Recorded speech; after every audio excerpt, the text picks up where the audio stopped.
So, here's an interesting concept. I have a friend that I met back in college. Excuse me. I've known her for 22 years, and I'm very, very close, even to this day, especially for the last year and a half. And she's married. She has a family, two little boys. I'm not going to say all their names. I don't think she's ever seen this channel, but because I realized, like, and I noticed that I've been an alienator in my life. I've had people close and then not, and usually, well, there's one difference. I'll tell you. The K, her name starts with K, has never ever seen me, been around me, or spoken to me when I was, you know, not like I am now, if that makes any sense. And finally realized that makes all the world a difference, and it's crazy. Because, I used to have tons of friends and a great social life, and that's all gone. Anyway, so we're building that. Uncle Gene doesn't have any symptoms. He's not febrile or anything, so he's doing much better, and I think everything's gonna be fine. Let's see, it's been, I haven't put stuff on here in a little bit, not like this, but I can't understand, and this isn't, I don't mean this to be disrespectful, but it's like I still think about, my ex and Eben and Jake, like, all of the time. I seriously, like, not just a little bit every day, all the time. It's not like an obsession. I just miss them. I care about them, and I've been here for 5 months, and I'm sad at the events that, and the way the decisions I made that put me in a position where I couldn't stay home and be close to them. I heard people say, well, you moved away, and I did. I didn't want to. It was the last thing I wanted to do, but I did, and I did at the time have to, but I shouldn't have. And then that's the difference, as I recognize that. It's funny because it's taken 5 months to not see the world through my mom's eyes, if that makes any sense. Like, everything that I always viewed and processed and what I prioritized or idealized, I think, came from how she saw the world, because, she was this thing that, I wasn't good enough for, whatever, however that sounds, if that makes any sense. But I stopped seeing people and things and places like that, and I've noticed a huge difference. I wish I would have outgrown that years and years ago, because, I think, and whether all that stuff really mattered or not, I said things, or I viewed things that way. There's no way I knew what being in love was before I was, 34 years old. I had no idea. Not even close. And, but the other sucky thing is, it seems like no matter what I do, every time I get the slightest bit of momentum, something always happens, and stops and starts and stops and starts. And I'm not going to, quit. I'm not going to stop trying, or throw in the towel, so to speak. I'm going to keep getting up every time, whether it's, just situation like a coronavirus comes out, and getting work found harder and harder to do as people come in contact with someone they don't know, and have them do work around their house, or have them, work on projects with them, stuff like that. If you weren't already embedded pretty deep in a place, and I've got everybody in the church and around here, and nobody's able to work, or they're working from home. There's a lot of teachers in the family and stuff like that. And so it's been really weird, this whole thing.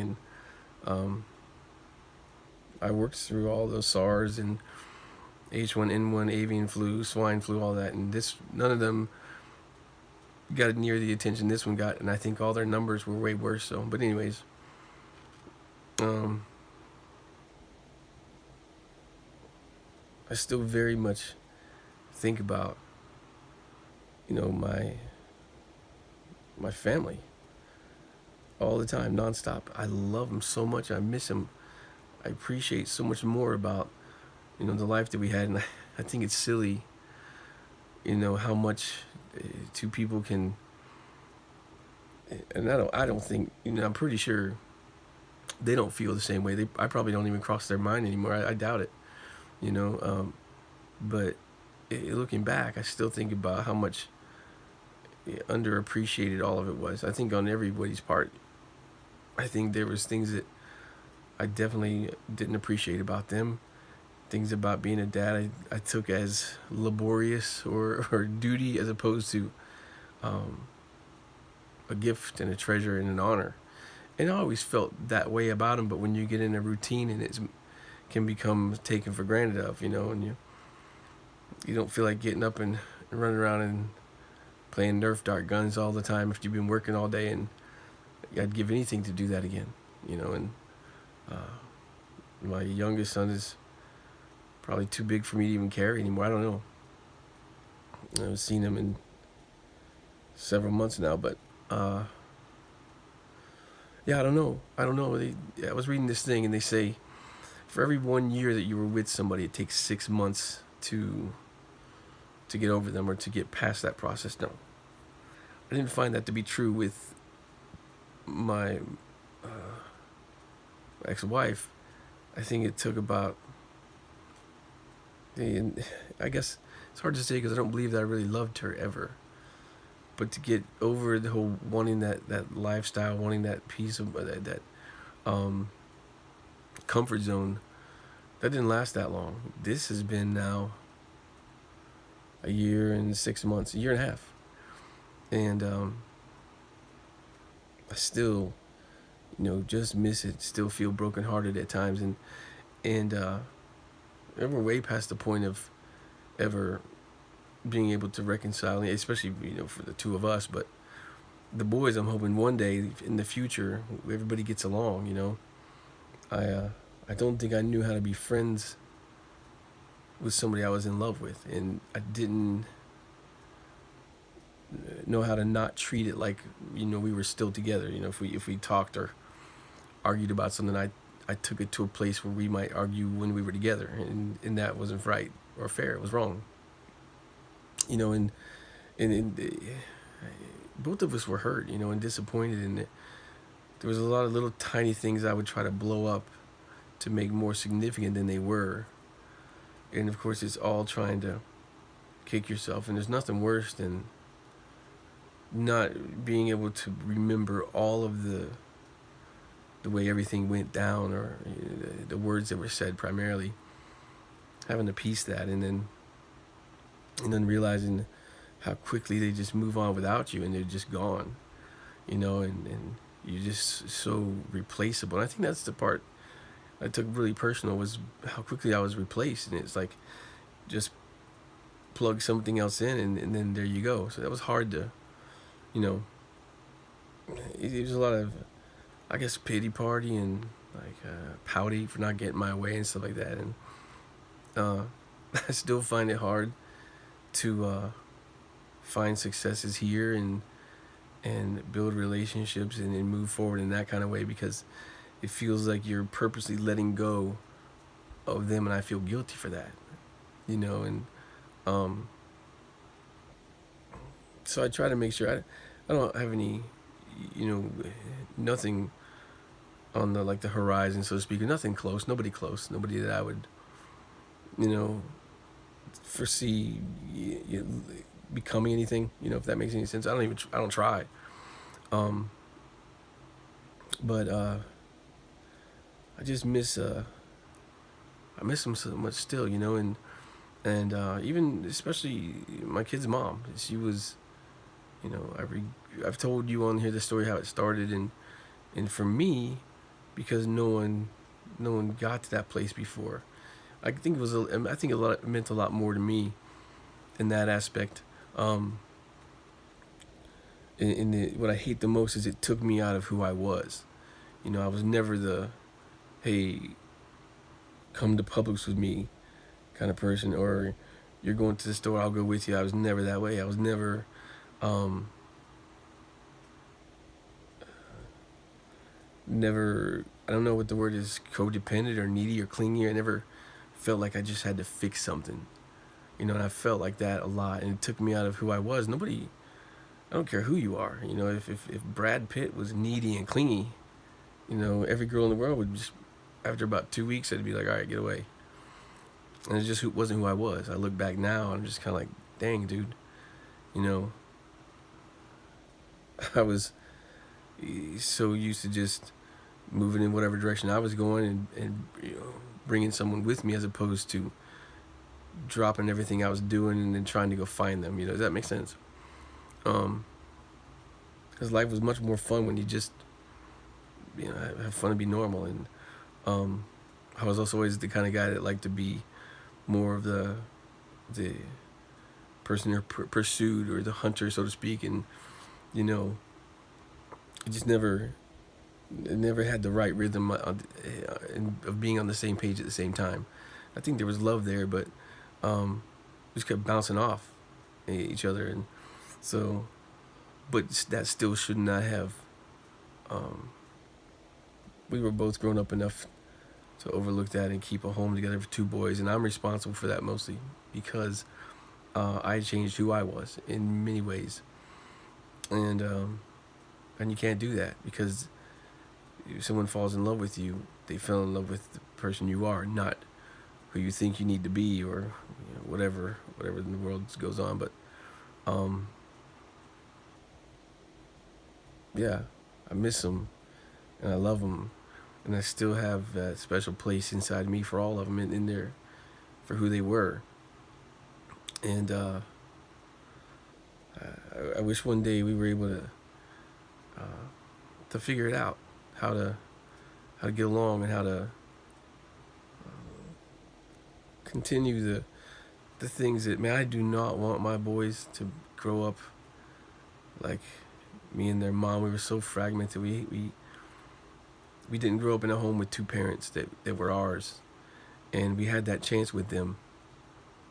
And you know, I feel really bad that I messed that up, and that, you know, we both did in ways, because I know what that takes from them for the rest of their lives, and that's part of the reason why I'm here. You know, I got family members who said to me, you know, your life changed every 2 or 3 years. You got a whole new family. You never saw anything normal. And seeing it here and watching it operate, aside from the days when I don't know why it happens, I have no idea when I might fall off the boat, we'll say, and then go like, I said, what? Sorry, I'm sorry. It doesn't matter. I don't think anybody really cares. But yeah, so everybody's still on lockdown here. No one goes anywhere. Can't do much. I do go to work a couple days a week now because they need stuff done, but they don't want us there all the time. And but so I just practice my guitar now a lot, and work out like 3 times a day, and help out around the house. And I'm hoping that there's a slight chance that I'm able to get back home and start IPN again. And I know I still have a background, but I have talked to some people who will still hire me for their office. So, but there's a lot that has to happen, and but I'm actually working on it instead of talking about it. I made a lot of phone calls this past week, and I don't want to stay here forever. This isn't home. It never will be, you know. And all those things, the other one, Dead Thoughts of a Man or whatever it is, I still feel that way. Yeah. I don't think I'll ever not, to some extent.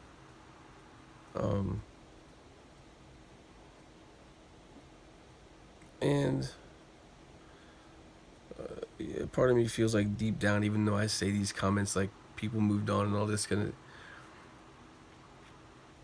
deep down, there's always going to be, I think, love on both sides there. Certainly, it won't, I don't think it can be to the level that it was, because trust is the biggest thing, and we lost all that. But stepping back and looking back on it, because of the place that she held in me, I think, I don't think she always will. I think I'll always save her a spot, at least in the front row, if that makes sense. And the boys, it just, like, I don't want to. Sometimes I have to stop myself from thinking about it, because it's not like I just break down and cry all the time anymore. It's now, as I